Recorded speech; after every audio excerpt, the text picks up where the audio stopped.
Architecting for Chaos, Building Resilient Distributed Systems. Chapter 1, Introduction, The Unavoidable Truth of Failure. Imagine a world without the internet. It sounds like a bad science fiction movie to many of us now, doesn't it? Yet, for those of us who remember a time before permanent online connectivity, it signifies a profound shift in how we live, work, and connect. Today, our lives are intrinsically woven into a vast, invisible tapestry of digital services. Your morning news, your banking app, your favorite streaming show, the smart lights that greet you when you walk in the door, even the navigation system guiding your commute. They all depend on an incredibly complex and constantly evolving technological infrastructure. But within this digital tapestry, there's an unavoidable, inconvenient truth. Things break. You've likely experienced it. That frustrating moment when your chosen streaming service suddenly buffers indefinitely, or worse, crashes mid-movie. The online store that freezes just as you click purchase. The social media feed that refuses to refresh, leaving you staring at an old post. These aren't just minor glitches. They're outages, and they have real, tangible costs, not just in lost revenue for businesses, but in lost time and convenience for us, the users. Sometimes, these failures are just annoying. Other times, they can be catastrophic, impacting emergency services, financial markets, or critical infrastructure. Behind the glossy apps and seamless user interfaces lies a complex reality. Every single digital service that operates at scale, connecting millions or billions of people, relies on what are known as distributed systems. Think of a distributed system not as a single, hulking machine, but as a vast, finely tuned orchestra, where each musician or computer server plays a specific part. These individual parts are spread across different locations, often hundreds or thousands of miles apart, communicating with each other over the internet. Your streaming movie, for example, isn't coming from one giant video vault. It's likely being pieced together on the fly from multiple servers, databases, and network devices, scattered across different data centers around the globe. This distributed nature brings incredible power. It allows these services to handle immense numbers of users, process mind-boggling amounts of data, and remain accessible even if one part of the system experiences a problem. But it also introduces mind-bending complexity. When you have hundreds, thousands, or even millions of interacting parts, the chances of something going wrong at some point become not just probable, but absolutely certain. A single hiccup, a dropped network connection, a forgotten comma in a line of code, a hard drive failure, or even a power outage in one location can cascade into utter chaos if not properly managed. If failure is not an anomaly, but an absolute certainty, how do the world's most critical online services, the ones we rely on daily for everything from communication to commerce, manage to stay operational, available, and performant despite constant challenges? The answer lies in two powerful, interconnected concepts: resilience and fault tolerance. Fault tolerance is about building systems that have spare parts or redundant mechanisms so they can continue to function even when a component fails. It's like a car with a spare tire or a twin-engine plane that can still fly if one engine cuts out. Resilience goes a step further. It's the ability of a system to not only withstand failures, but also to adapt, recover quickly, and continue to deliver its service, even in the face of unexpected and severe disruptions. Think of a nimble martial artist who can absorb a blow and quickly regain balance, rather than just deflect it. This book, Architecting for Chaos, is your guide to understanding how engineers and organizations navigate this unpredictable digital landscape. We'll explore the fundamental principles and practical strategies that allow distributed systems to be built in a way that anticipates failure, absorbs its impact, and bounces back quickly. We'll uncover the secrets behind how companies like Netflix, Amazon, and Google manage to deliver services that feel always on, even when things are constantly breaking in the background. You don't need to be a programmer or an IT expert to understand these concepts. We'll explain complex ideas using everyday analogies, real-world examples, and memorable stories. Our journey will reveal the hidden safeguards and design choices that make these systems robust. By the end of this book, you won't just understand that online services sometimes fail. You'll understand why they fail, and more importantly, how dedicated engineers work tirelessly to ensure they bend but don't break and gracefully recover when they do. Let's begin. Chapter 2, A World of Connections. Understanding distributed systems. To truly grasp resilience and fault tolerance, we first need to understand the beast we're trying to tame, the distributed system. In Chapter 1, we touched upon its definition as a collection of independent computers that appear to its users as a single, coherent system. Now, let's unpack that. At its simplest, a distributed system is just what it sounds like. A system where different parts are distributed across multiple, distinct computers or servers. These computers communicate with each other over a network, typically the internet, to achieve a common goal. This is a stark contrast to a monolithic system, where all the essential functions run together on a single computer. To illustrate, let's step away from computers for a moment and imagine a small, local bakery. The monolithic bakery. In a traditional monolithic bakery, one person, let's call her Beatrice, does everything. She buys the flour, mixes the dough, bakes the bread, decorates the cakes, handles the customers, and cleans the shop. Beatrice is incredibly skilled, efficient, and entirely responsible for the bakery's output. If Beatrice gets sick or the oven breaks, the bakery shuts down completely. All operations depend on one person and one central piece of equipment, the distributed bakery. Now imagine a large, modern bakery chain that operates across multiple cities. This is a distributed system. Buying, one team handles sourcing ingredients from various suppliers.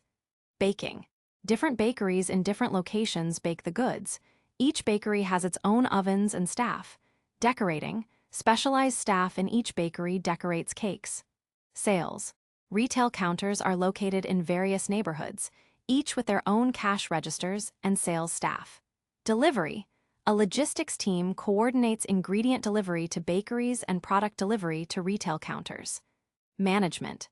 A central management team oversees operations, but doesn't micromanage every single loaf.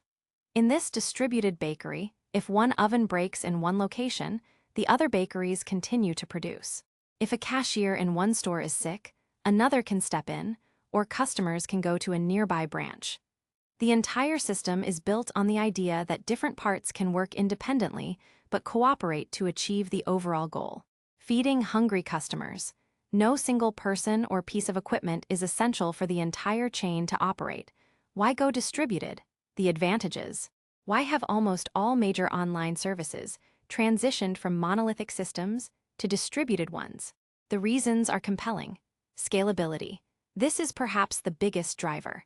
A monolithic system can only grow as much as the single computer it runs on. To handle more users or more data, you have to buy a bigger, more powerful, and more expensive computer. This is like Beatrice having to get stronger muscles or a bigger oven. A distributed system, however, can scale by simply adding more computers. If you need to handle more web traffic, you add more web servers. If you need more storage, you add more storage servers. This horizontal scaling is often far more cost-effective and flexible. Our distributed bakery can open a new branch if demand increases. Availability.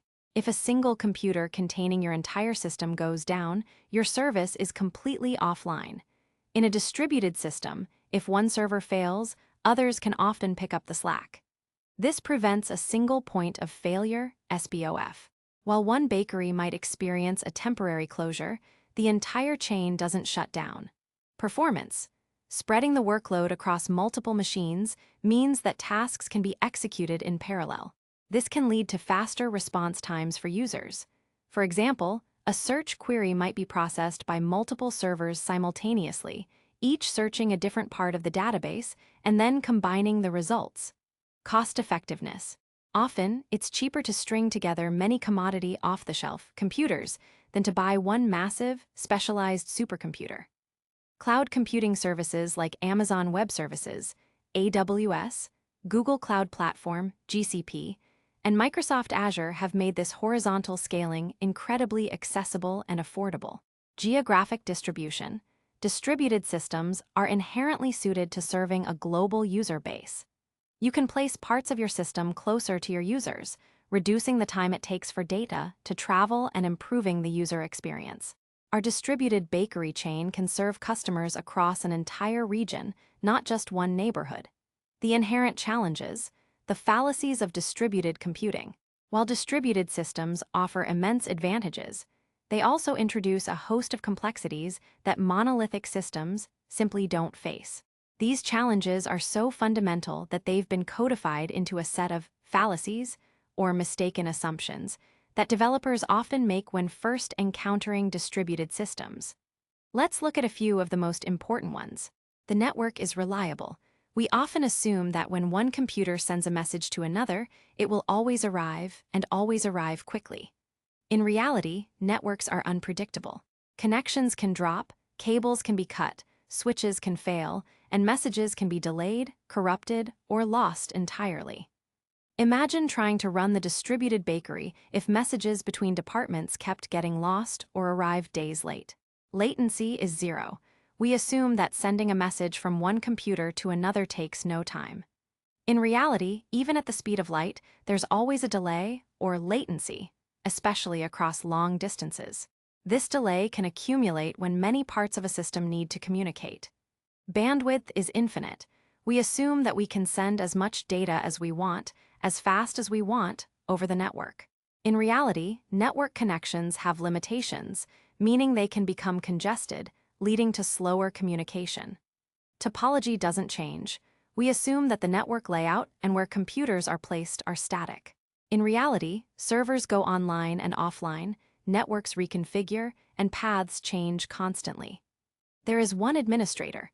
We assume a single person or team is fully aware of and controlling every aspect of the entire system. In reality, large distributed systems are managed by many teams, each responsible for different components, making coordinated changes difficult. These fallacies highlight a fundamental truth of distributed systems. Partial failures are inevitable. Because there are so many independent components and an unreliable communication network connecting them, it's a certainty that some part of the system will fail at some time. A disk will break, a server will crash, a network cable will be unplugged, or a new software bug will be discovered. The question is not if these things will happen, but when and how the overall system will react.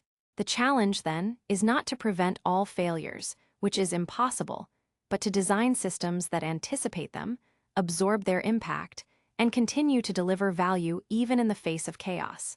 This is precisely where the concepts of resilience and fault tolerance become not just desirable, but absolutely essential. In the next chapter, we will delve deeper into distinguishing these crucial qualities. Chapter 3. Beyond Always On, Defining Resilience and Fault Tolerance. In Chapter 1, we introduced resilience and fault tolerance as core concepts. And in Chapter 2, we established that distributed systems inherently face unavoidable failures. Now, let's precisely define these two terms, distinguish between them, and explore other related attributes that contribute to a robust system. To draw a clear picture, let's use a relatable analogy: your personal car. Fault tolerance, the redundant lifeline. Imagine you're driving down a highway late at night, far from any service station. Suddenly, you hear a loud thump thump thump, a flat tire. If your car had a traditional spare tire in the trunk, you'd pull over, change it, and continue your journey. Your car, in this scenario, demonstrated fault tolerance. It tolerated the fault, the flat tire, because it had a redundant component, the spare tire, that could step in and allow the primary function, transportation, to continue, albeit with a temporary interruption to change it. Fault tolerance in a distributed system means having redundant components or alternative pathways, so that if one part fails, another can immediately take its place, preventing a complete system outage. It's about designing a system so that a specific type of failure does not stop the entire operation. Examples of fault tolerance in IT systems include redundant power supplies. A server might have two power units. If one fails, the other seamlessly takes over, and the server remains operational. Mirrored hard drives. Data is written to two hard drives simultaneously. If one drive fails, the data is still available on the other. Hot standby servers. You have two identical servers. One is actively serving traffic while the other is standing by, ready to take over instantly if the active one goes down. Fault tolerance is about the system's ability to continue operating despite specific component failures. It's a binary state for individual components. Either it works or it fails over to a backup. Resilience, the ability to adapt and recover. Now, let's imagine you're a rally car driver, designed to tackle rough terrains and unexpected obstacles. You hit a massive pothole. Instead of just getting a flat tire, perhaps the suspension is damaged, the wheel is bent, and the alignment is off. A simple spare tire won't fix this.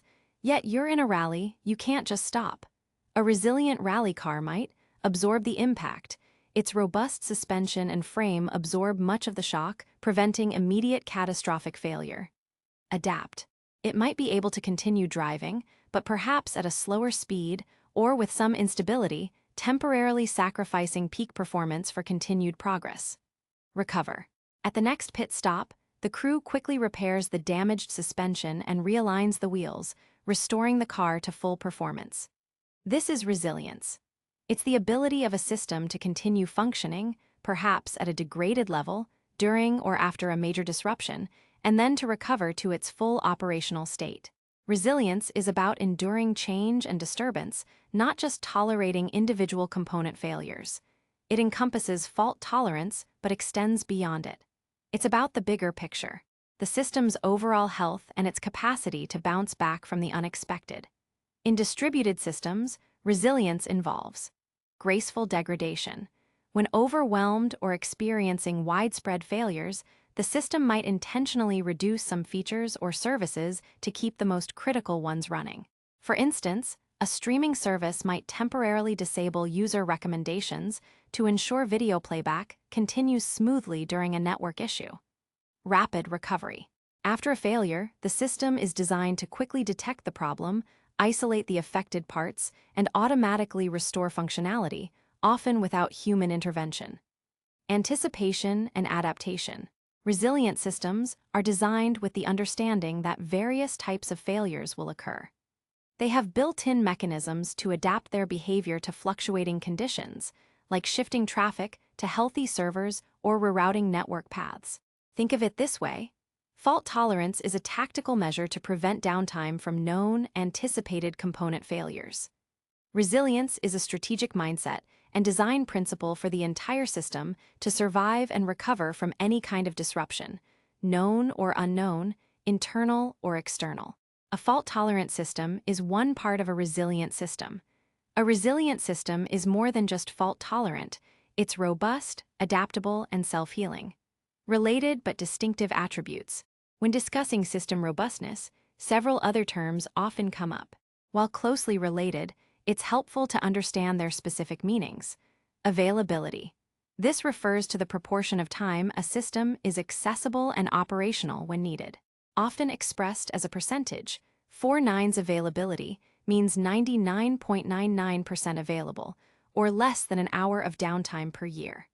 Both fault tolerance and resilience actively contribute to high availability.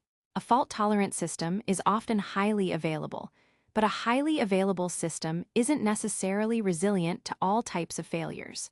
Reliability. This measures how consistently a system performs its intended function correctly without errors. An unreliable system might be available, but consistently gives you the wrong output. While resilience often improves reliability, they are distinct. A resilient system can recover from a failure, but a reliable system avoids errors in the first place. Durability. This primarily applies to data and refers to the long-term persistence and integrity of stored information. Even if the system goes down, durable data should not be lost. Latency. The delay between a user's action and the system's response. While not directly a measure of resilience, high resilience often aims to maintain acceptable latency even under stress. Scalability. The ability of a system to handle a growing amount of work by adding resources, e.g., more servers. While related to availability, scalability is about growth, whereas resilience is about surviving disruptions. The cost of downtime. Why it matters so much. Understanding and implementing these concepts isn't just an academic exercise for engineers. It has profound real-world implications. Financial loss. For e-commerce sites, Every minute of downtime can mean thousands, even millions of dollars in lost sales. For financial institutions, even a brief outage can halt trades and cause systemic damage. Reputational damage. Users quickly lose trust in services that are frequently down or consistently unreliable. Negative experiences can spread rapidly through social media, eroding a brand's standing. User dissatisfaction. In an increasingly connected world, people expect services to be always on. Downtime leads to frustration, lost productivity, and a switch to competitors. Safety and critical services. For systems that manage critical infrastructure, like power grids, air traffic control, or emergency services, failures can have life-threatening consequences. The mindset shift from preventing all failures to accepting failures and building for recovery is crucial. It's no longer about whether a distributed system will experience a failure, but about how gracefully it can handle that failure, recover, and continue to serve its purpose. In the next chapter, we'll dive into the specific types of failures that distributed systems commonly encounter, laying the groundwork for how we design for resilience. Chapter 4: When Things Go Wrong. Common failure modes. In our journey to understand resilience, we've established that distributed systems are inherently prone to failure. We also learned that fault tolerance is about handling specific component failures, while resilience is the broader ability of a system to adapt and recover from any disruption. To build resilient systems, we must first understand the types of failures that commonly occur. Knowing the enemy is the first step in devising robust defenses. We can categorize the most common failure modes into several groups. 1. Hardware failures.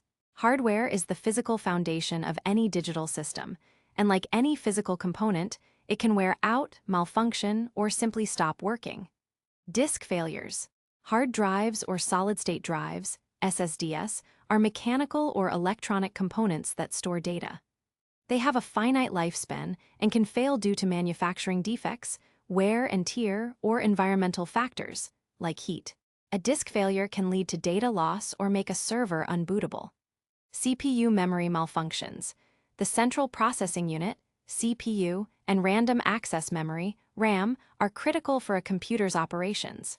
A faulty CPU can lead to incorrect calculations or system crashes, while bad RAM can cause data corruption or application instability. Power supply unit, PSU failure. The PSU converts wall electricity into usable power for computer components. If it fails, the entire server unit loses power and shuts down. Network interface card, NIC failure. The NIC is the component that allows a server to connect to the network. A failed NIC means the server can no longer communicate with other parts of the distributed system. Analogy. Think of your car's engine seizing up or a flat tire, as in our Chapter 3 example. These are physical malfunctions that prevent the car from performing its primary function. 2. Network failures. Remember, the network is reliable fallacy. The network is often the single most unpredictable component in a distributed system, especially when components are geographically distributed. Network partitions. This occurs when parts of a network become isolated from other parts. For instance, a data center might lose connectivity to the internet, or two servers within the same data center might be unable to communicate with each other due to a router failure. This creates a split-brain scenario where isolated parts of the system might continue operating independently, leading to data inconsistencies. High latency packet loss. Data packets might experience significant delays or be dropped entirely while traversing the network.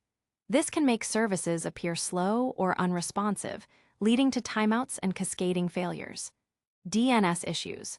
The domain name system, DNS, acts as the Internet's phonebook, translating human-readable website names, e.g., google.com, into machine-readable IP addresses. If DNS goes wrong, applications can't find and connect to the services they need. Router switch failure. These devices direct network traffic. A failure in a critical router or switch can halt communication for entire sections of a network. Analogy. Imagine trying to run the distributed bakery from Chapter 2 if the phone lines between departments kept cutting out, or if the delivery trucks got stuck in traffic for hours or simply vanished with the goods. 3. Software bugs. No software is perfect. Even the most rigorously tested programs contain flaws. Logic errors. The software does something other than what it was intended to do. For example, a calculation might be off, or a data update might happen in the wrong sequence. Memory leaks. A program continuously consumes more memory without releasing it, eventually exhausting available resources and crashing the server. Deadlocks race conditions. In concurrent systems, multiple processes might try to access the same resource simultaneously, leading to a deadlock where no process can proceed, or a race condition where the outcome depends on the unpredictable timing of events. Unhandled exceptions. Unexpected situations that the programmer didn't anticipate, causing the program to crash. Configuration errors. Incorrect settings or parameters supplied to the software, which can lead to unexpected behavior or failure to start. Analogy. This is like a baker accidentally using salt instead of sugar in a batch of cookies, or misreading the oven temperature, leading to burnt or inedible products. 4. Dependency failures. In modern distributed systems, services almost always rely on other services. These dependencies can be internal, another service within your own system, or external, a third-party API or cloud service. Internal service failures. If your payment service relies on an inventory service and the inventory service goes down, the payment service will also fail, even if it's perfectly healthy itself. Third-party API outages. Many applications rely on external services for things like payment processing, identity verification, or mapping. If one of these external services experiences an outage, your application may not be able to complete its functions. Resource exhaustion. A dependency might not fail entirely, but become too slow or overwhelmed, causing a backup for all services relying on it. Analogy. If our distributed bakery relies on a single flour supplier, and that supplier's mill breaks down, the entire bakery chain will eventually run out of flour. 5. Human error. Often overlooked but surprisingly common are failures caused by human mistakes. Misconfigurations. Developers or operations teams accidentally change a setting, introduce a typo, or apply an incorrect update, leading to unexpected behavior. Accidental deletions. Someone might mistakenly delete critical data, a database, or even an entire server. Incorrect deployments. Deploying new software versions with bugs or incompatible changes to production environments. Operational errors. Human fatigue, lack of training, or incorrect procedures during maintenance or incident response. Analogy. A baker forgets to preheat the oven, or a delivery driver accidentally takes a wrong turn and delivers a massive batch of bread to the wrong city. 6. Environmental and external factors. Beyond the immediate system, external forces can also instigate failures. Power outages. Loss of electricity to a data center can bring entire systems to a halt, even with backup generators, if those generators fail or run out of fuel. Natural disasters. Earthquakes, floods, hurricanes, or fires can cause widespread damage to infrastructure, impacting multiple data centers or network paths. Cyber attacks. Distributed denial of service (DDoS) attacks, ransomware, or hacking attempts can overwhelm servers, compromise data, or introduce malicious code, leading to service disruption. Acts of war terrorism. While rare, these extreme events can cause massive, prolonged outages. Analogy. A hurricane disrupting all transportation to the bakery, or a citywide power cut preventing any baking at all. The cascading effect. The domino problem. The most dangerous aspect of these failure modes is not their individual occurrence, but their tendency to cascade. In a tightly coupled distributed system, one small failure can quickly become a system-wide meltdown, like a row of dominoes falling. Consider this: a single network switch fails, network failure. This isolates a group of database servers. Applications relying on these databases now can't find them, causing them to error, dependency failure. These applications start retrying relentlessly, overwhelming other healthy services, software bug operational error. This increased load causes healthy servers to run out of memory and crash, hardware resource exhaustion. Customer requests start failing, overwhelming load balancers, and ultimately leading to a full outage. The problem here isn't just the initial switch failure. It's how the system transmits, amplifies, and ultimately succumbs to that initial fault. Understanding these common failure modes and their potential for cascading effects is fundamental. It informs the engineering decisions we make to introduce specific safeguards. In the following chapters, we will explore the powerful patterns and strategies engineers use to not just survive these failures, but to architect for chaos. Chapter 5, Strength in Numbers, Redundancy and Replication. In the previous chapter, we dissected the myriad ways distributed systems can fail, from faulty hardware to human error. We also noted that the ultimate design goal is not to eliminate failure, but to survive it. Our core strategy to combat single points of failure SPOFs, where the failure of one component brings down the entire system, begins with a powerful, intuitive principle. Never put all your eggs in one basket. This manifests as redundancy, having spare parts ready to go, and replication, making copies of everything that matters. At its heart, redundancy is about having more than one instance of a component or system so that if one fails, the others can continue operating. Replication is a specific form of redundancy, focusing on data and state, ensuring that copies exist across multiple locations or servers. Let's revisit our distributed bakery. If a single oven breaks down, baking stops. But if the bakery has two ovens and one breaks, they can continue baking with the other, perhaps at a slightly reduced capacity. This is redundancy. If they make copies of all their popular recipes and store them in 3 different locations so a fire in one doesn't destroy everything, that's replication. Common forms of redundancy. Redundancy can be implemented at various levels: hardware, software, network, and even entire data centers. N+1 redundancy, hot standby/active-passive. Concept: you have N active components, servers, databases, power supplies doing the work, and at least one passive, backup component ready to take over if any of the N active ones fail. The backup is typically kept in sync with the active components. How it works: when an active component fails, the system automatically detects it, and the passive backup switches to an active state, taking over the workload. There might be a brief interruption during the switchover. Analogy: a main office server with a dedicated, identical backup server that periodically receives updates. If the main server crashes, the backup server boots up and takes over.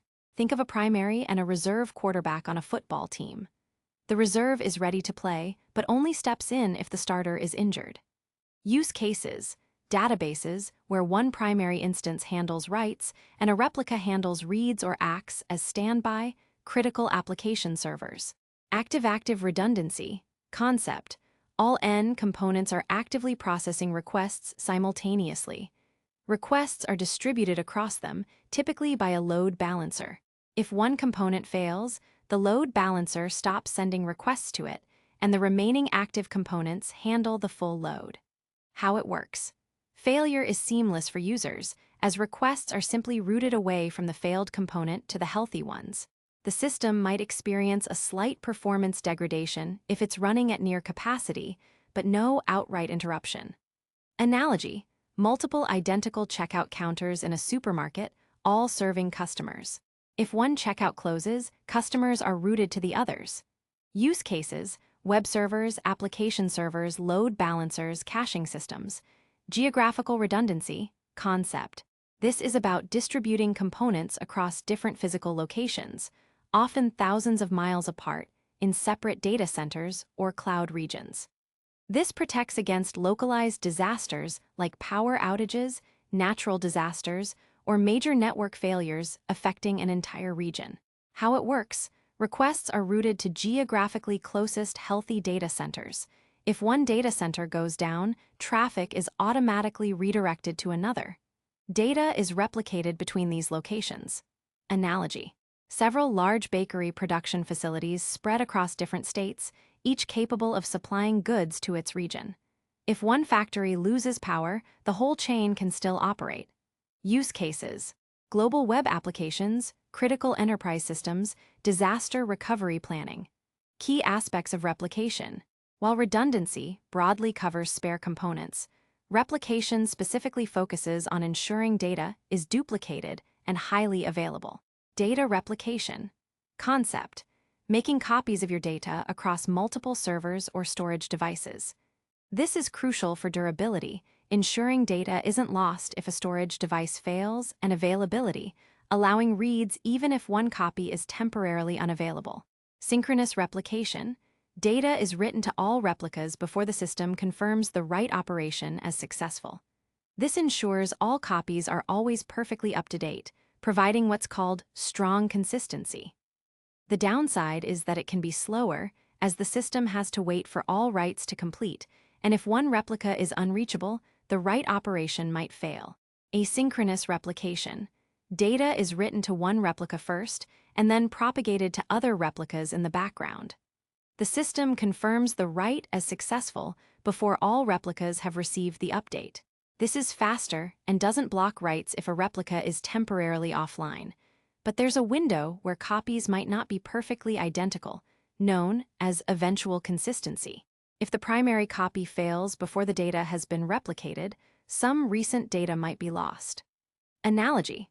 Synchronous is like having multiple copies of a document, and you can't officially say you've finished writing a line until it's been typed on all copies simultaneously.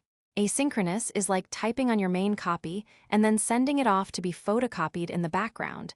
You assume it will be copied, but you don't wait for confirmation before you move on. State replication. Concept. Beyond just static data, some systems need to replicate their current operational state, e.g., active user sessions, ongoing transactions, processing queues. Use cases. Caching layers, session management in web applications, distributed queue systems. Quorum mechanisms. Concept. When you have multiple replicas, how do you decide which one is correct or which operation truly happened? Quorum mechanisms define the minimum number of replicas that must agree on an operation, e.g., read, write for it to be considered successful. Example, read-write quorum. A common strategy is to require a majority, more than half of replicas, to acknowledge a write before it's considered committed. Similarly, for a read, you might only need to read from a majority of replicas. This ensures that even if some replicas are out of sync or unavailable, you can still confidently perform operations. Benefit. Improves consistency and availability guarantees in the presence of failures. Challenges of redundancy and replication. While fundamental, redundancy and replication introduce their own set of complexities. Cost. Maintaining multiple copies of hardware, software licenses, and data storage is inherently more expensive. This is often the first pushback against implementing robust redundancy. Complexity. Managing replication, ensuring consistency across distributed copies, and coordinating failovers adds significant complexity to system design and operation. It requires sophisticated tooling and expertise. Consistency versus performance. As seen with synchronous versus asynchronous replication, there's often a trade-off. Stronger consistency often comes at the cost of slower performance or reduced availability during network partitions. Failover logic. The mechanisms for detecting failures and initiating failovers must be robust and reliable. An unreliable failover system can leave you worse off than having no redundancy at all, as it might fail to switch or switch incorrectly. Despite these challenges, redundancy and replication are non-negotiable for building resilient distributed systems. They provide the foundational layer of resilience, ensuring that individual component failures do not translate into catastrophic system outages. In the next chapter, we'll explore even more sophisticated patterns that protect systems from the unpredictable nature of network communication and interservice dependencies. Chapter 6. Guarding the Gates. Mitigating network and service call failures. In Chapter 4, we highlighted the chaotic nature of networks and the inevitability of dependency failures. A single slow or unhealthy service can bring down an entire system, like a clogged drain causing a whole plumbing system to back up. In Chapter 5, we learned about redundancy and replication as foundational strategies. But what happens when a service starts acting up, returning slow responses, or just disappears? We can't always rely on an entire service failing and a redundant replica taking over immediately or having a hot standby ready. Sometimes, a service is simply struggling, and our system needs to adapt. This chapter explores vital patterns that act as gatekeepers, protecting your services from the unpredictability of networks and the unreliability of their dependencies. These patterns are designed to manage the flow of requests and responses between services, preventing issues in one area from cascading throughout the system. 1. Timeouts, the patience limit. Imagine calling a customer service line, and after a while you realize you're just on hold indefinitely. Eventually, you hang up. That's the essence of a timeout. Concept. A timeout sets a maximum amount of time a service will wait for a response from another service before giving up and assuming a failure. How it works. When Service A calls Service B, it starts a timer. If Service B doesn't respond within the set duration, Service A abandons the call. This prevents Service A from hanging indefinitely, consuming resources, and potentially causing its own failure. Benefits. Prevents resource exhaustion, e.g., open connections, threads in the calling service. Allows for quicker recovery or failover to alternative methods. Considerations. Setting the right timeout value is crucial. Too short, and you might prematurely abort valid, slow requests. Too long, and you risk resource exhaustion. It's often a balance between user experience, how long they're willing to wait, and system stability. 2. Retries with exponential backoff, smart reattempts. Sometimes, a failure is transient, a network glitch, a momentary overload on the server. Simply retrying the request might work, but retrying immediately and repeatedly can make a bad situation worse, overwhelming a struggling service. Concept. Instead of giving up after the first failure, a service might retry a failed request. However, to be smart about it, it incorporates exponential backoff. How it works. If the first retry fails, the system waits for a short period, e.g., 1 second before the next retry. If that also fails, it waits for a longer period, e.g., 2 seconds, then 4 seconds, 8 seconds, and so on. This gives the struggling service time to recover, prevents the retrying service from overwhelming it, and spreads out the load. A maximum number of retries is usually also defined. Benefits. Improves the success rate of operations in the face of transient failures, reduces the load on struggling services. Considerations. Only suitable for idempotent operations that can be repeated multiple times without causing different effects, like fetching a resource, not placing an order. We will touch more on idempotency in a later chapter. 3. Circuit breakers, knowing when to stop trying. When a service is clearly unhealthy, endlessly retrying or sending it requests is counterproductive. It's like repeatedly flipping a light switch that you know is connected to a broken light bulb. Concept. Inspired by electrical circuit breakers, this pattern prevents a system from repeatedly invoking a service that is likely to fail. It acts as a wrapper around a function that calls a remote service. How it works. Closed state normal, requests pass through. Open state tripped. If a certain threshold of failures is detected, e.g., 5 failures in 10 seconds, the circuit trips and immediately blocks all further requests to that service. Any subsequent call fails instantly without even attempting to connect to the unhealthy service. A timer is set. Half-open state, probing. After the timer expires, the circuit transitions to half-open. A very limited number of test requests are allowed to pass through. If these succeed, the circuit goes back to closed. If they fail, it goes back to open for a longer period. Benefits. Prevents calls to failing services, freeing up resources and preventing cascading failures. Gives the failing service time to recover, provides fast failure responses to the calling service. Considerations. Requires careful tuning of failure thresholds and reset timers. 4. Bulkheads. Compartmentalizing failure. Think of a ship designed with watertight compartments, bulkheads. If one compartment floods, the others remain sealed, preventing the entire ship from sinking. Concept. Isolates resources, e.g., threads, connection pools, that are used to call different external services. This way, if one external service becomes slow or unresponsive, it doesn't exhaust the resources dedicated to other services. How it works. Instead of having a single pool of threads or connections for all outbound calls, you allocate separate, limited pools for each critical dependency. If service X is slow and consumes all its dedicated threads, it won't affect the availability of threads for calls to healthy service Y. Benefits: prevents one misbehaving service from consuming all shared resources and impacting other healthy service calls. Analogy: in our distributed bakery, each section, bread, pastries, cakes, has its own dedicated mixer, oven, and staff. If the bread oven breaks, the pastry section can continue working without interruption. 5. Rate limiting: protecting from overload. Just as a bouncer at a popular club might limit the number of people entering to prevent overcrowding, rate limiting controls the number of requests a service can handle within a given time period. Concept: imposes a limit on the number of requests a client or service can send to another service or API within a specified timeframe. How it works: if a client exceeds the defined rate, e.g., 100 requests per minute, subsequent requests are denied or queued until the limit resets. This is often communicated via HTTP status codes like 429, too many requests. Benefits: protects services from being overwhelmed by too much traffic, e.g., during a thundering herd, problem, denial of service attacks, or buggy retry loops. Ensures fair usage among clients. Considerations: needs careful configuration to balance protection with legitimate usage. 6.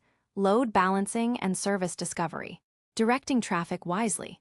After ensuring our individual services are robust, we need to ensure that traffic is intelligently distributed among healthy instances and that services can find each other. Load balancing concept distributes incoming network traffic across multiple servers to ensure no single server becomes a bottleneck. How it works: a load balancer sits in front of a group of servers, e.g., web servers, application servers, and directs client requests to them based on various algorithms, e.g., round-robin, least connections, server health. Benefits: enhances availability by only sending traffic to healthy servers, improves performance by distributing load, and enables seamless scaling by easily adding or removing servers. Service discovery concept: in dynamic distributed systems, instances of services frequently start, stop, scale up, or scale down. Service discovery mechanisms allow services to find and communicate with each other without hard-coding their network locations. How it works: services register themselves with a service registry when they start up and unregister when they stop. Other services query this registry to find the current network locations of the services they need to communicate with. Benefits: essential for microservices architectures and cloud-native environments. Facilitates dynamic scaling and resilience by automatically routing requests to currently available instances. These gatekeeping patterns are vital for ensuring that interactions between services are robust and self-healing. They form a critical layer of defense, preventing upstream failures from propagating downstream and allowing the system to maintain stability even when individual components are struggling. While redundancy and replication give us spare parts, these patterns enable the system to intelligently manage their usage and shield themselves from the chaos of inter-service communication. Next, we will tackle the fundamental challenge of managing data in such complex, distributed environments. Chapter 7: Harmonizing Data, Consistency, Durability, and the CAP Journey. Managing data across multiple, geographically dispersed machines introduces a profound challenge. How do you keep it consistent and ensure it's never lost, especially when failures are a certainty? This brings us to some of the most complex and nuanced topics in distributed systems: data consistency, durability, and the famous CAP theorem. Imagine our distributed bakery from Chapter 2. If a customer places an order for 100 cupcakes at the downtown shop, and that order is supposed to be fulfilled by the central production facility, how do we ensure that both the shop system and the facilities system have the correct, up-to-date count for cupcakes in stock? What if the network connection between them goes down just after the order is processed at the shop, but before it reaches the facility? This is the essence of data management in a distributed world. The CAP theorem. The fundamental trade-off.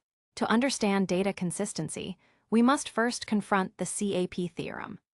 This theorem, a cornerstone of distributed systems theory, states that a distributed data store can simultaneously provide at most 2 out of 3 of the following guarantees. Consistency, C. Every read receives the most recent write or an error. All nodes in the system see the same data at the same time. This is often referred to as strong consistency. Availability, A. Every request receives a non-error response without guarantee that it contains the most recent write. The system remains operational and responsive even if some nodes fail. Partition tolerance, P.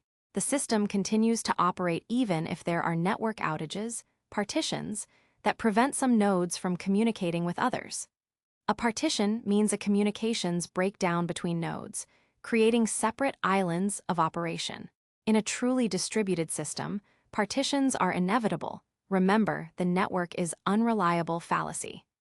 The crucial insight of the CAP theorem is that in the presence of a network partition, you must choose between consistency and availability. You cannot have both if a partition occurs. Choose consistency over availability, CP system. If a network partition occurs, the system will prioritize consistency. This means it will stop processing requests, or a part of it will, if it cannot guarantee that all active nodes have the latest, consistent data. It becomes unavailable to ensure all data is in agreement before proceeding. Example: a traditional bank funds transfer system. If the system can't confirm both accounts have the exact same, latest balance across all relevant servers due to a network glitch, it will refuse to process a transaction. Better to be temporarily unavailable than to risk an inconsistent ledger. Choose availability over consistency, AP system. If a network partition occurs, the system will prioritize availability. It will continue processing requests even if that means some nodes might have slightly outdated or inconsistent data. It remains available, but offers eventual consistency. Example: many social media feeds or e-commerce product catalogs. If a network partition prevents users from seeing the absolute latest post or price update, the service will still display what it has, rather than showing an error. Users can still browse and interact, even if the data isn't perfectly synchronized across all data centers at that exact moment. For most internet-scale distributed systems, partition tolerance, P, is a non-negotiable requirement. Networks will fail, nodes will become isolated. Therefore, the practical choice for most distributed systems is between consistency, C, and availability, A. Consistency models: how fresh is the data? Beyond the binary choice forced by CAP, there are various degrees of consistency. Strong consistency, immediate consistency. Every read operation returns the most recent data written. This is like everyone in our bakery looking at the same real-time inventory screen, which updates instantly with every cupcake sold. This is what you instinctively expect from a single-node database. Achieving this in a distributed system, especially with geographical spread, is challenging and often involves synchronous replication, which can impact performance. Eventual consistency. This is a common choice for highly available and scalable distributed systems. After a write operation, the data will eventually be propagated to all copies, but future reads might return older data for a short period. The system guarantees that replicas will converge to the same state if no new writes occur for a sufficient period. This is like the bakery's downtown shop updating its inventory every 5 minutes. Most of the time it's accurate, but for a few minutes after a large sale, its stock count might be slightly off compared to what production has on its books. Use cases: social media feeds, caches, DNS, shopping carts, as long as critical operations like final checkout ensure strong consistency. Other models: there are many other models like causal consistency, read your writes consistency, session consistency, each offering different trade-offs for specific use cases. The key is to understand what level of consistency your application truly needs for different types of data. Durability, ensuring data persistence. Beyond consistency, every distributed system must ensure durability. Once data is written, it should never be lost, even in the event of power failures, system crashes, or natural disasters. Durability is achieved through various mechanisms: write-ahead logs, WALS/journals. Before data is formally written to a database, to disk, changes are first recorded in a sequential log. If the system crashes, these logs can be replayed to restore the database to its last consistent state. Disk redundancy, RAID. Multiple physical disks are combined into a logical unit to provide data redundancy and performance improvements. If one disk fails, data can be reconstructed from the remaining ones. Replication, Chapter 5. As discussed, multiple copies of data stored on different machines or in different data centers are the ultimate safeguard against data loss. Transactions, ACID Vs. Base, how do we ensure a series of operations are treated as a single, indivisible unit? This concept is known as a transaction. Historically, relational databases have focused on ACID properties for transactions. Atomicity. All operations in a transaction succeed or none of them do. It's an all-or-nothing proposition. E.g., in a bank transfer, money must leave one account and arrive in another, or neither happens. Consistency. A transaction brings the database from one valid state to another valid state. Isolation. Concurrent transactions execute as if they were running sequentially without interfering with each other. Durability.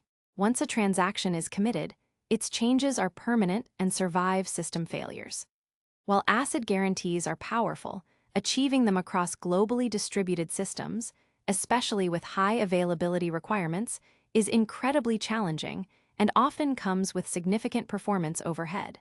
This has led to the rise of base transactional models, often associated with NoSQL databases and eventually consistent systems. Basically available. The system is generally available and responsive to requests. Soft state. The state of the system may change over time, even without input, due to eventual consistency. Eventually consistent.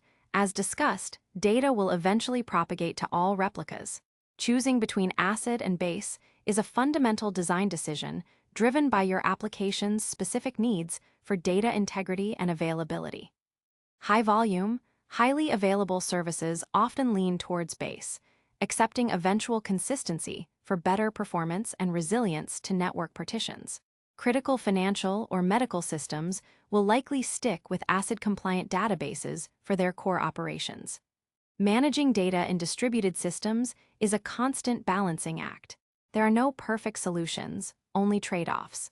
The key is to consciously make these trade-offs, understanding the implications for your service's availability, performance, and the integrity of your information. In the next chapter, we'll expand on how systems can operate effectively by strategically degrading non-essential functions during times of stress, allowing them to bend rather than break. Chapter 8, Grace Under Pressure. Designing for Degradation and Stability. We've explored how redundancy and replication provide spare parts, Chapter 5, how gatekeeping patterns manage interservice communication, Chapter 6, and how data consistency involves critical trade-offs, Chapter 7. But what happens when, despite all these measures, a system is simply overwhelmed? Perhaps an unprecedented surge in traffic, a widespread network issue impacting many dependencies, or a major internal component truly fails.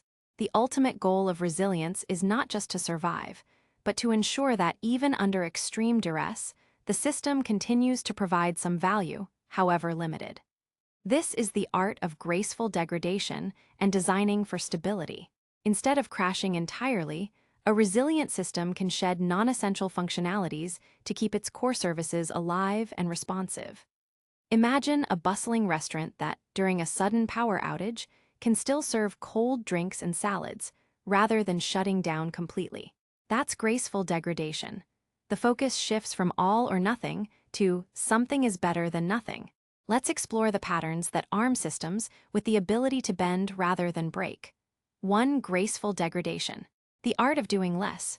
Concept: intentionally reducing functionality or quality to maintain core service availability in times of high load or partial failure. How it works: prioritize what's critical. If a system is overwhelmed, temporarily disable less important features. For example, an e-commerce site might disable product recommendations or personalized search results to ensure users can still browse and complete purchases. A streaming service might lower video quality or disable user comments to ensure playback remains smooth. A social media platform might only allow posting and viewing core content, disabling trending topics or notifications. Benefits: prevents complete outages, maintains a baseline level of service, reduces load on struggling components. Considerations: requires careful identification of core versus non-core features. Users should ideally be informed that functionality is temporarily reduced. 2. Idempotency: operations that can be repeated safely. Concept: an operation is idempotent if executing it multiple times has the same effect as executing it once. How it works: when retries, Chapter 6, are used, it's crucial that the operation being retried is idempotent. For instance, if you're trying to retrieve a user's profile, retrying that request multiple times doesn't harm anything. However, if you're processing a payment, retrying a non-idempotent charge operation could lead to multiple charges to a customer's card. Idempotent payment processing ensures that even if you receive the command to charge 5 times, the customer is only charged once. Benefits: crucial for building robust retry mechanisms, simplifies error handling and recovery in distributed transactions. Analogy: pressing the on button for a light. If the light is already on, pressing the button again does nothing. 3. Backpressure: asking upstream to slow down. Concept: when a downstream service is unable to process requests as fast as an upstream service is sending them, it needs a mechanism to tell the upstream service to slow down. Otherwise, the downstream service will get overwhelmed, queue up requests, and eventually crash. How it works: blocking. The simplest form is blocking behavior, where the upstream service waits for the downstream. This can cause bottlenecks. Rate limiting, discussed in Chapter 6, an explicit mechanism to limit incoming requests. Queues buffers. The downstream service can use an internal queue to buffer incoming requests. However, if the queue fills up, new requests must be rejected. Explicit signals. The downstream service can send signals, e.g., HTTP 429, too many requests, status code, or dedicated messages to tell the upstream caller to pause or reduce its send rate. Benefits: prevents cascading overloads, allows struggling services to recover, provides a better alternative than outright crashing. Analogy: a factory assembly line where a worker at the end of the line can pull a lever to slow down the conveyor belt if they're falling behind, rather than just letting products pile up uncontrollably. 4. Asynchronous communication and message queues, decoupling for stability. Concept: instead of direct, synchronous wait-for response communication between services, asynchronous communication uses intermediaries, like message queues, to decouple senders and receivers. How it works: Service A sends a message, e.g., process this order, to a message queue. Service A doesn't wait for a direct response. It assumes the message will eventually be processed and immediately continues its work. Service B, or multiple instances of B, picks up messages from the queue at its own pace, processes them, and might send a completion message back to another queue. Benefits: decoupling. Senders and receivers don't need to be online simultaneously. If Service B is down, messages accumulate in the queue and get processed when it recovers. Load leveling smooths out traffic spikes. The queue acts as a buffer, allowing the receiving service to process at its average pace rather than being overwhelmed by peak loads. Scalability. Multiple instances of Service B can consume messages from the same queue in parallel, making it easy to scale processing capacity. Dead letter queues, DLQS. A special queue where messages that couldn't be successfully processed, e.g., due to format errors or repeated failed retries, are sent. This prevents poison messages from endlessly blocking a queue and allows developers to inspect and fix the issues. Analogy: sending a letter asynchronous versus making a phone call synchronous. When you send a letter, you don't wait for the recipient to read it and respond immediately. You trust it will get there eventually. If the post office has too many letters, they stack them up and process them when they can.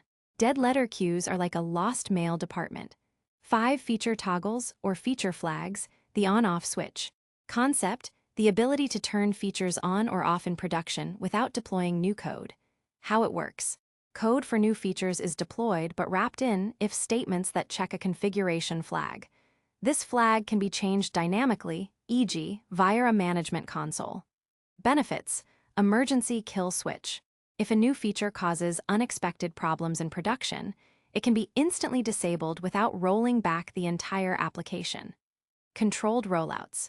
Features can be gradually rolled out to a small percentage of users, e.g., 5% of users or internal employees, before a full release, limiting the blast radius of potential bugs. A/B testing allows different versions of a feature to be shown to different user groups to gather feedback. Analogy. Instead of replacing the entire circuit board every time you want to try a new feature, you have a physical switch that just turns that particular feature on or off. 6. Progressive rollouts, safer deployments. Concept. Instead of deploying a new version of software to all servers at once, it's deployed incrementally to a small subset first, then gradually to more. This reduces the risk and impact of a bad deployment. How it works: canary deployments. A small percentage of traffic, the canary group, is directed to the new version of the software. If monitoring shows no issues, gradually more traffic is shifted. If issues arise, traffic is immediately routed back to the old version. Blue-green deployments, two identical production environments, blue and green, are maintained. One is active, e.g., blue, serving all production traffic. The new version is deployed to green and thoroughly tested. Once confident, all traffic is instantly switched from blue to green. The blue environment is kept as a quick rollback option. Benefits: limits the impact of bad deployments, a major cause of outages, allows for rapid detection and rollback of issues, increases confidence in releases. These strategies, from gracefully degrading service to carefully rolling out new features, arm systems with the ability to bend rather than break. They allow operations to continue, even if in a reduced capacity, during periods of stress and failure. This is fundamental to resilience, recognizing that perfect uptime is a myth, and intelligently managing imperfect conditions is the reality. Our next chapter will explore how engineers intentionally break things to validate these resilience patterns. Chapter 9, The Art of Breaking Things, Testing Resilience with Chaos Engineering. We've covered a wide array of resilience patterns: redundancy, fault tolerance, circuit breakers, rate limiting, graceful degradation. We've built in spare parts, throttled traffic, and designed for imperfect consistency. But how do you know these patterns actually work as intended when disaster strikes? The true test of a system's resilience isn't whether it can handle a failure, but whether it does handle it when an unexpected server dies, a network partition isolates half your database, or a new feature causes an unforeseen cascade of errors. Traditional software testing often falls short here. Unit tests verify individual components. Integration tests check how components work together. Performance tests measure speed under load. But these tests typically assume ideal conditions or simulate predictable failures. They rarely prepare you for the chaotic, unpredictable nature of real-world outages in complex distributed systems. This is where a relatively new and powerful practice called chaos engineering comes into play. Chaos engineering, intentionally breaking things in production. Concept: chaos engineering is the practice of intentionally injecting failures into a system, even in a live production environment, if done carefully, to identify weaknesses and build confidence in the system's ability to withstand turbulent conditions. It's a proactive approach to discovering vulnerabilities before they lead to customer-impacting outages. Analogy: imagine a fire department that not only practices putting out fires with drills, but also occasionally sets small, controlled fires in a training building to see how their teams and equipment react in real-world smoke and heat, identifying weaknesses in their procedures or gear before a real emergency. The pioneers in this field include Netflix, whose massive global streaming service relies heavily on robust distributed systems.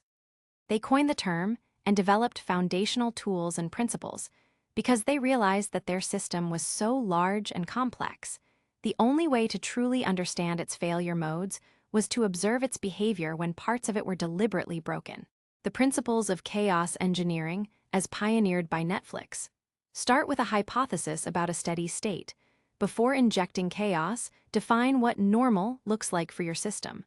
This might be a specific performance metric, an error rate, or user experience indicators, e.g. The streaming service should maintain 99.9% availability for video playback. Your hypothesis is that even with the failure, the system will maintain this steady state. Very real-world events introduce failures that mimic what happens in the real world. This isn't about random, destructive actions, but controlled, precise injections of common failure modes, killing individual servers or processes, simulating network latency or packet loss, overloading specific services or databases, introducing clock drift, time synchronization errors. Run experiments in production. This is the most controversial, but also the most enlightening principle. While testing in staging environments is useful, they rarely perfectly replicate the scale, traffic patterns, and dependencies of a live production system. Real insights often come only by observing how the actual system behaves under stress. Naturally, this is done with extreme caution, starting small and escalating gradually. Automate experiments to run continuously. Instead of one-off tests, ideally, chaos experiments should be automated and run regularly. This helps catch regressions, where a previous resilience capability is accidentally broken by a new code change or configuration. Minimize blast radius. Start small. Isolate the experiment to a tiny subset of traffic or a single service. If a problem is detected, stop the experiment immediately.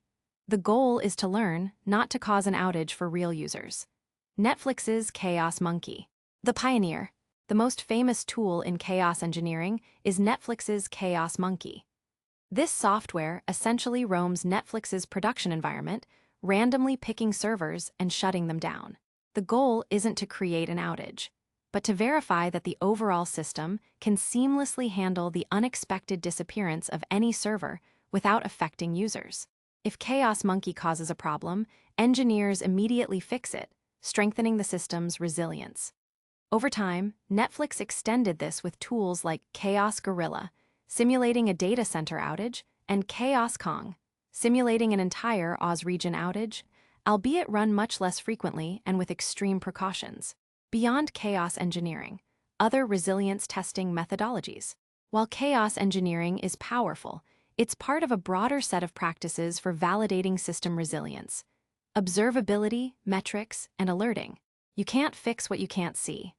Robust monitoring of system metrics, CPU usage, network latency, error rates, queue lengths, comprehensive logging, and effective alerting are crucial.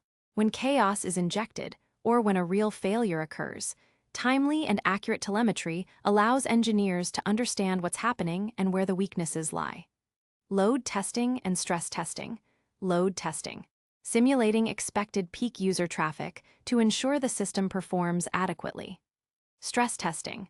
Pushing the system beyond its normal operating limits to find its breaking point and observe how it fails, e.g., does it slowly degrade or crash catastrophically, and how it recovers. Failure injection testing, FIT, broader than just chaos engineering. FIT involves programmatically injecting specific faults, e.g., deliberately crashing a specific process, simulating a network partition through firewalls, introducing disk I/O errors into a controlled environment or production to observe the system's reaction. Game days/resilience drills. Regular, structured exercises where teams simulate a major outage, e.g., our main database is down for 2 hours. What do? Teams practice incident response, identify gaps in runbooks, test their monitoring and alerting, and improve cross-team communication. The goal is to build muscle memory and identify weaknesses in both the system and the human processes. Postmortems/root cause analysis, RCAs. After any major incident, whether from a chaos experiment or a real outage, a thorough and blameless analysis of what happened, why it happened, and what countermeasures can be put in place to prevent recurrence. This is a critical learning mechanism, building a culture of resilience through testing. Implementing these testing practices isn't just about tools. It's about fostering a culture where failure is seen as a learning opportunity. It requires psychological safety for engineers to admit shortcomings and for the organization to invest in making systems more robust.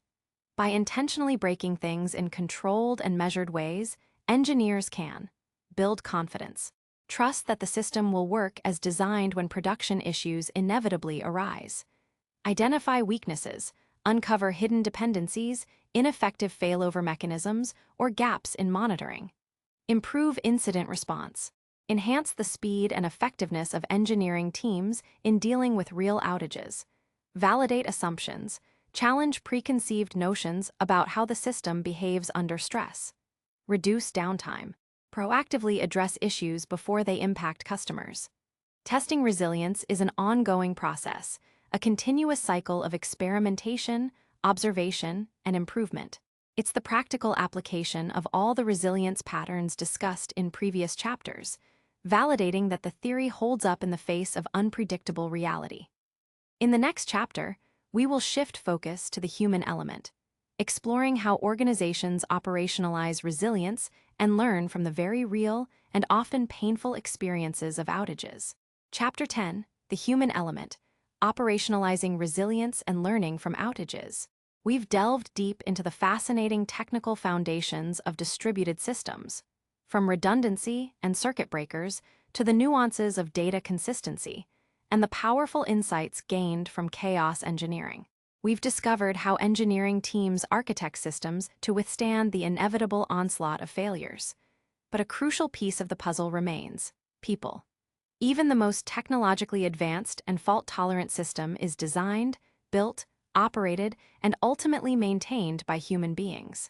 When something goes wrong, it's people who detect the problem, triage the impact, troubleshoot the cause, and restore service. And perhaps most importantly, it's people who learn from these incidents, ensuring the system becomes stronger and more resilient for the future. This chapter explores how organizations operationalize resilience, making it not just a theoretical concept, but a daily practice, and how they learn precious lessons from the unavoidable reality of outages. The lifeline of an outage, incident response. Despite all the planning and preventive measures, outages happen. An incident response is the structured procedure for managing a failure or disruption that impacts service availability or performance. A well-oiled incident response machine is a hallmark of a resilient organization. Its goal is to minimize disruption, restore normality as quickly as possible, and reduce the impact on users. Detection. The first step is knowing something is wrong. This relies heavily on robust monitoring and alerting systems. Automated monitoring. Tools constantly collect metrics, e.g., server CPU usage, network latency, error rates, database connections, and logs. Predefined thresholds trigger alerts, e.g., an email, text message, or automated phone call to an on-call engineer. User reports. Sometimes, users are the first to notice a problem, feeding back through support channels or social media. This underscores the need for clear communication channels. Triage and alerting. Once an alert fires, it's about quickly assessing the severity and mobilizing the right people. On-call rotations. Teams are typically organized into on-call rotations, ensuring someone is always available, often 24/7, to respond to critical alerts. Severity levels. Incidents are categorized by severity, e.g., save 1 for catastrophic, customer-facing outages, save 4 for minor issues. This dictates the urgency and the level of resources to be allocated. Diagnosis and troubleshooting. The core of an incident is figuring out what's actually happening. This requires deep system knowledge, diagnostic tools, and often critical thinking under pressure. Reproducing the problem. Can we reliably cause the issue? Observability. Access to logs, traces, and metrics helps pinpoint where the problem originates. Hypothesis testing. Engineers form hypotheses about the root cause and test them systematically. Mitigation and resolution. The immediate goal isn't necessarily to fix the cause, but to restore service. Mitigation. This involves immediate actions to lessen the impact or restore partial service. This could mean rolling back a recent code change, temporarily disabling a problematic feature, graceful degradation, failing over to a healthy server, redundancy, or rerouting traffic. Resolution. Once service is restored, the immediate incident is considered resolved. A longer-term fix for the underlying cause might follow. Communication. Transparency is key, both internally and externally. Internal communication. Keep all stakeholders informed, e.g., customer support, product managers, leadership. Use dedicated incident chat channels to coordinate efforts. External communication. Inform affected customers through status pages, social media, or email. Clear, concise updates about the problem, what's being done, and when more information will be available build trust. From failure to wisdom. The postmortem, or incident review. Once an incident is resolved, the next critical step is to learn from it. This is where the postmortem, also called an incident review, comes in, a structured, in-depth analysis of what happened. The most important characteristic of a healthy postmortem culture is that it is blameless. Blameless culture. This is foundational. The purpose of a postmortem is not to assign blame to individuals, but to identify systemic weaknesses. It operates on the principle that given the systems, pressures, and knowledge available at the time, people make the most reasonable decisions they can. Blaming individuals discourages honesty, fosters fear, and prevents genuine learning. Instead, the focus shifts to, what about our systems, our processes, or our environment contributed to this incident? Detailed timeline reconstruction. A precise timeline of events leading up to, during, and after the incident is created. This includes when alerts fired, who joined the bridge, what commands were executed, and when service was restored. Root cause analysis. Beyond the immediate trigger, the postmortem seeks to uncover deeper, systemic contributing factors. This might involve technical root causes, a bug in code, a hardware failure, a network misconfiguration. Process root causes, insufficient testing, lack of training, outdated documentation, poor communication. Organizational root causes, inadequate staffing, budget constraints, conflicting priorities. Action items. The outcome of a postmortem is not just a report, but a list of concrete, measurable action items designed to prevent recurrence or mitigate impact. These can range from fixing a bug to improving monitoring, updating documentation, or investing in new resilience patterns. Sharing knowledge. Postmortems are often shared widely within the organization, and sometimes even publicly, e.g., Google, Amazon, and Cloudflare frequently publish detailed postmortems. This transparency not only builds trust with customers, but also contributes to collective industry knowledge. Cultivating a resilient culture. Resilience isn't just a set of technologies or processes. It's a mindset woven into the fabric of an organization. Ownership and accountability. Resilient organizations empower teams to own their services end-to-end, from development to operations. This concept, often associated with DevOps and site reliability engineering, SRE, ensures that the people who build a service are also responsible for its reliability in production. Shared understanding. Everyone, from junior engineers to senior leadership, understands that failures are inevitable. This fosters a pragmatic approach to design and a willingness to invest in resilience. Investment in operations. Resilience requires dedicated resources. This means dedicated roles like SREs, engineers whose primary focus is the reliability, scalability, performance, and operational health of systems. Tools and automation. Investing in sophisticated monitoring, alerting, deployment, and testing tools. Training. Ensuring staff are well-trained in incident response, new technologies, and resilience principles. Psychological safety. Teams feel safe to experiment, to admit mistakes, to flag potential issues without fear of reprisal. This is the cornerstone of a blameless post-mortem culture and encourages continuous improvement. Continuous improvement. Resilience is a journey, not a destination. Regular game days, Chapter 9, chaos experiments, and iterative improvements based on postmortems ensure that the system and the teams operating it are constantly learning and adapting. The human cost of always on. While the pursuit of resilience is vital for business and user experience, it's crucial to acknowledge its human cost. The pressure to maintain always on services can lead to burnout.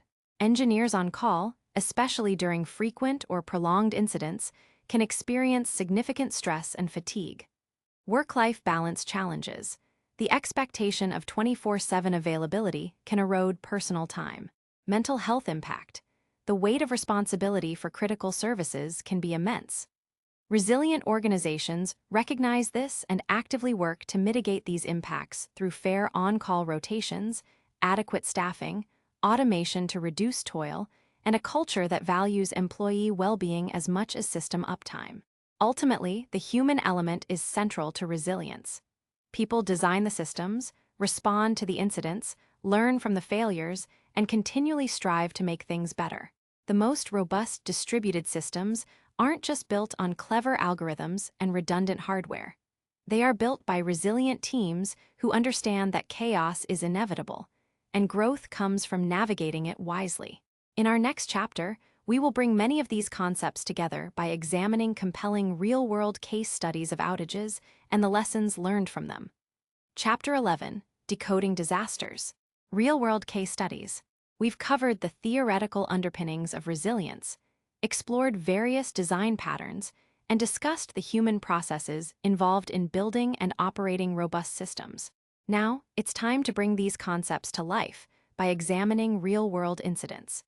These case studies highlight not only how complex distributed systems can fail, but also the ingenuity required to recover them and the profound lessons learned that often lead to new resilient strategies. Case Study 1, the Oz S3 outage, February 28, 2017. Amazon Web Services, AWS, is typically heralded for its reliability. So when their storage service, Simple Storage Service, S3, experienced a widespread outage affecting a significant portion of the internet, it was a stark reminder that even the giants can falter. The incident. On a Tuesday morning, services relying on AWS S3 in the company's U.S. East 1 region, hundreds of thousands of websites and applications, began experiencing severe issues. Websites couldn't load images, services couldn't store or retrieve data, and even AWS' own status dashboard was affected. The cause? The outage was triggered by a human error during a routine debugging operation. An S3 team member was debugging a billing system that relied on S3's low-level indexing subsystem. They intended to take a small number of servers offline for a short period to reset a system. However, they accidentally entered a command with a typo that brought down a much larger set of servers than intended, including servers for two critical S3 subsystems.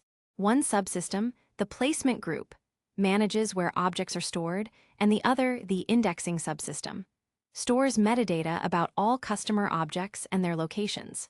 When these went down, S3 could not locate customer data or verify requests.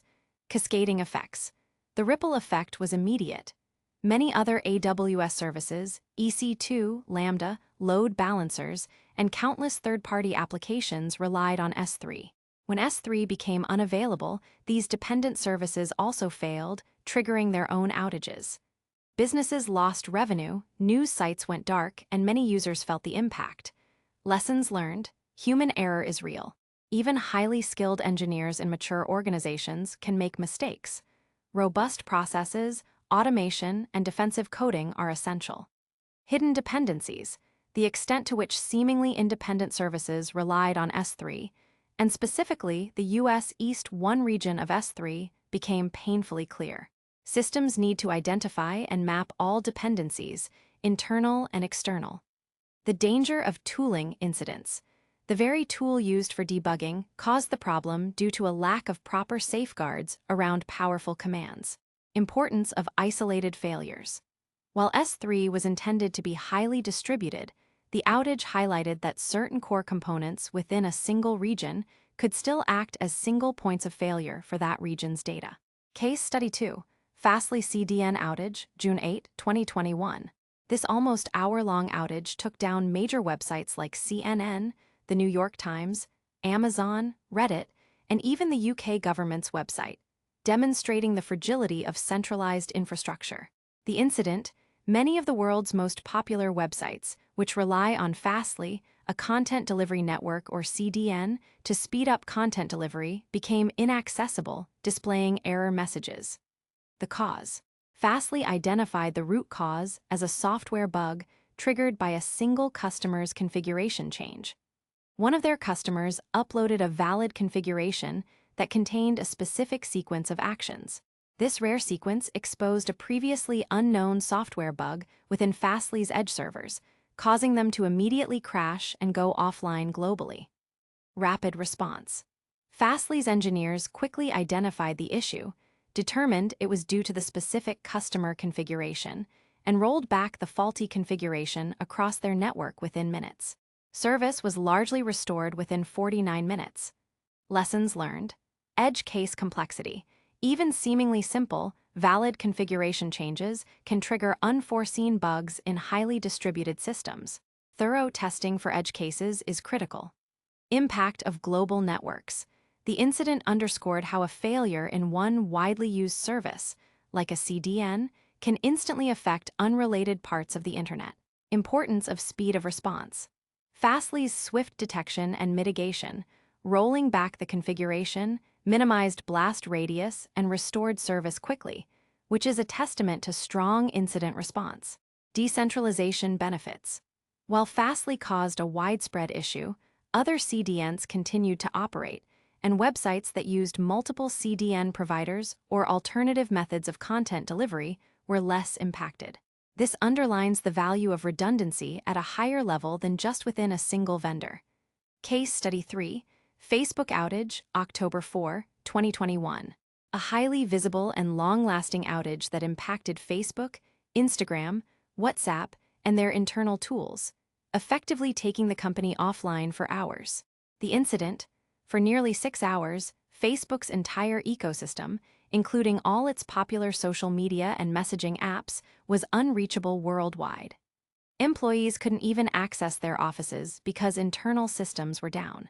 The cause, the company explained it was due to a faulty configuration change at the core of their network infrastructure, specifically their Border Gateway Protocol, BGP, routing. BGP is the protocol that essentially tells the rest of the internet how to find Facebook's networks.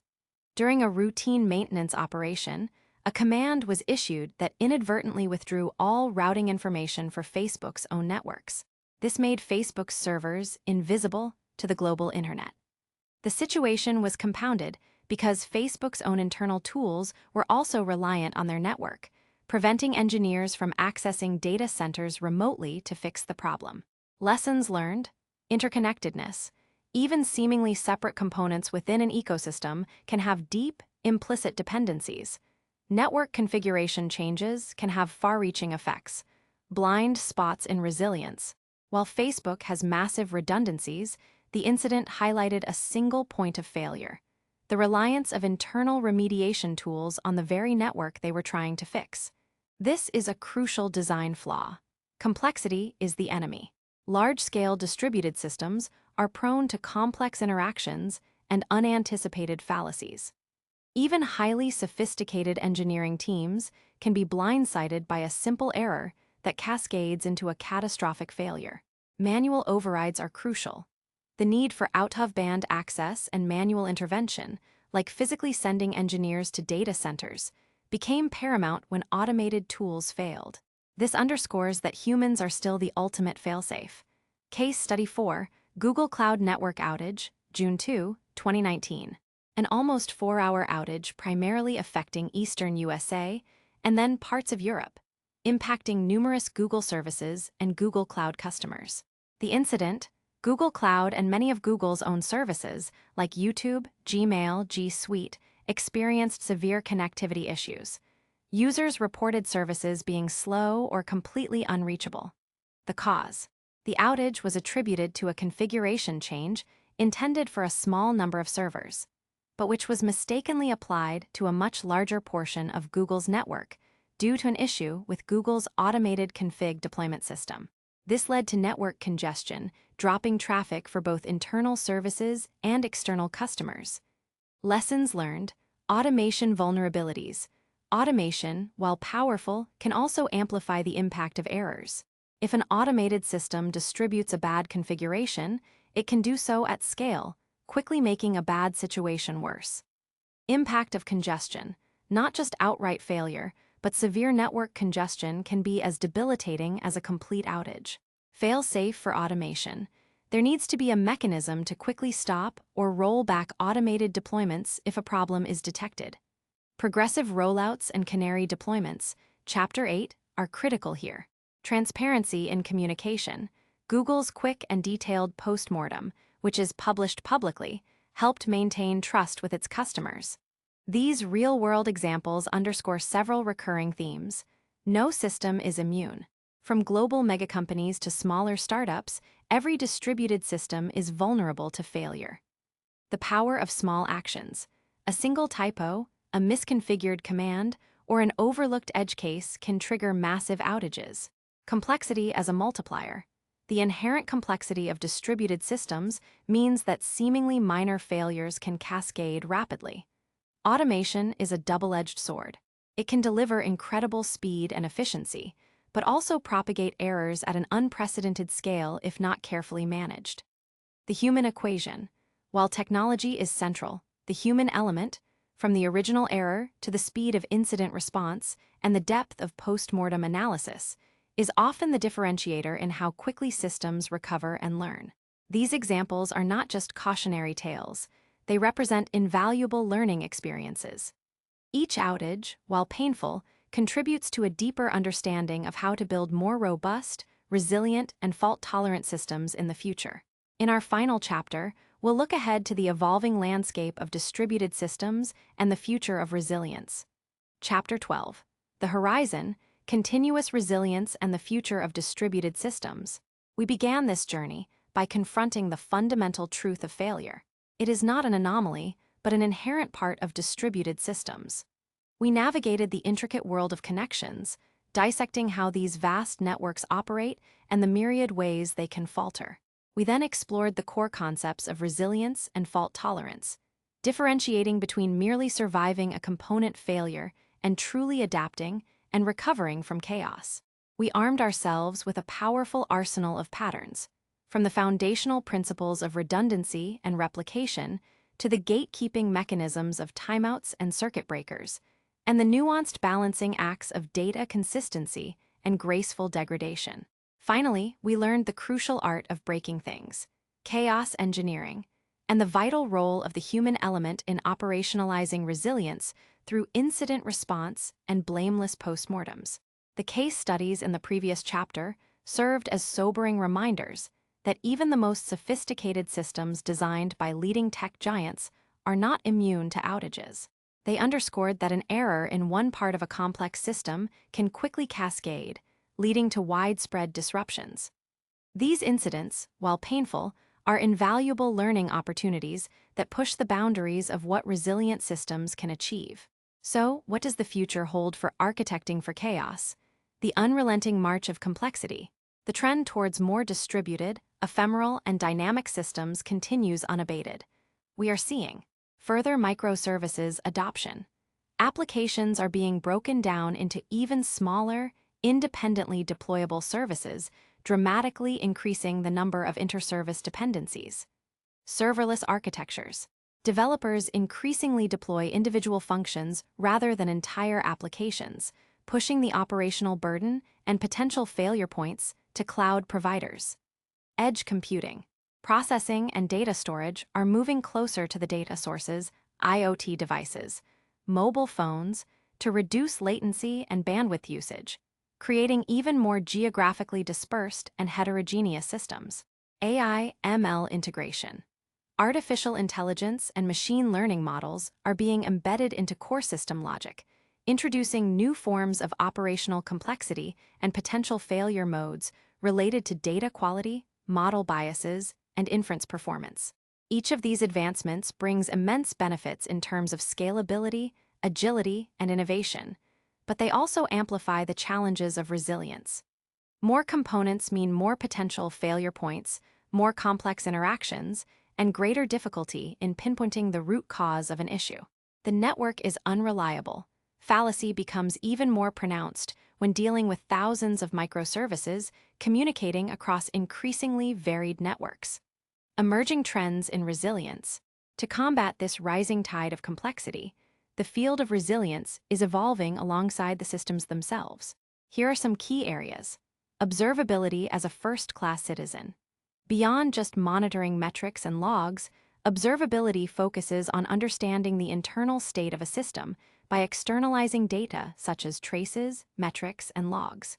It's about being able to ask arbitrary questions about your system in production and get answers, rather than just knowing if a predefined threshold has been crossed. This is essential for debugging in highly dynamic and distributed environments where the exact failure point might not be obvious. Autonomous healing systems. The goal is to move beyond human-driven incident response towards systems that can automatically detect, diagnose, and remediate issues without human intervention. This involves more sophisticated automation, AI-driven anomaly detection, and self-healing componentry.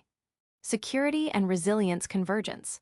Cyber attacks, like DDoS attacks, ransomware, data breaches, are a major source of system instability. As systems become more interconnected, the lines between security vulnerabilities and resilience failures blur. Future systems will be built with security and resilience as intertwined design principles, recognizing that a secure system is inherently more resilient. Resilience by design and default.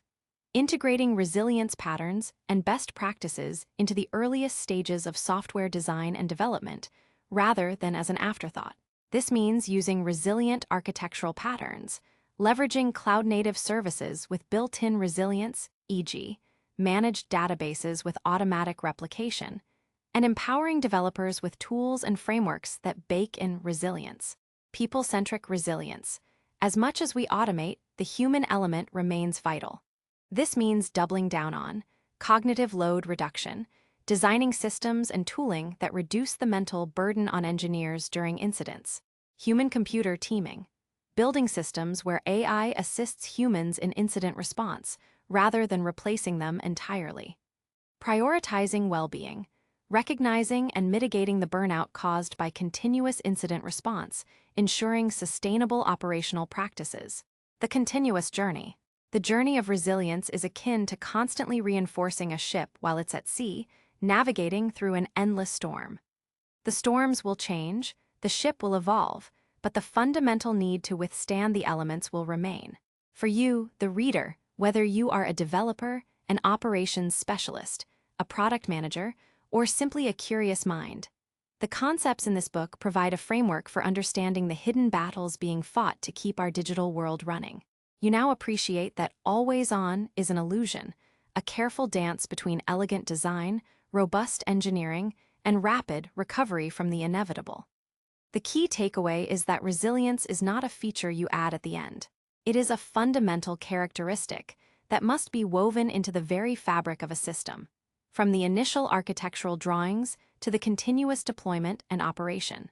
It requires a deep understanding of trade-offs, a willingness to embrace failure as a teacher, and a commitment to continuous improvement. In a world increasingly dependent on interconnected digital services, the architects of chaos, those who design and build for an unpredictable future, will be the true enablers of innovation and progress. The challenge is immense, but the opportunity to build the next generation of incredibly robust and reliable systems is equally exciting. Keep learning, keep experimenting, and keep remembering that in the world of distributed systems, failure is not an option to avoid, but a condition to anticipate and design for. Further reading and resources. For those interested in delving deeper into specific topics, here are some highly recommended resources. Books, Release It, Design and Deploy Production-Ready Software by Michael T. N. Nygaard, a classic on resilience patterns. Site Reliability Engineering, How Google Runs Production Systems, and the Site Reliability Workbook by Google, Foundational Texts on SRE Practices. Chaos Engineering, Building Confidence in System Behavior Through Experimentation by Charity Majors, Liz Fong-Jones, and George Miranda. A Comprehensive Guide to Chaos Engineering. Designing Data-Intensive Applications by Martin Kleppman, excellent for deep dives into distributed data systems, consistency models, and durability. Blogs and websites. Netflix Tech Blog, full of insights into their pioneering work in distributed systems and chaos engineering. Google Cloud Blog/AWS Blog, provide technical deep dives and best practices for building resilient systems on their platforms. The Increment Stripe Engineering blog often features articles on incident response, monitoring, and operational excellence.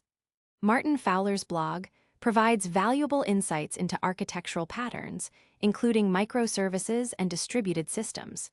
Conferences, events like QCon, KubeCon, and SR-Econ often feature talks and workshops on resilience and fault tolerance. Open source tools. Explore tools like Hystrix for circuit breakers, Istio for service mesh capabilities, Prometheus for monitoring, and open source chaos engineering tools like Chaos Monkey. The journey to building resilient systems is continuous, collaborative, and ever-evolving.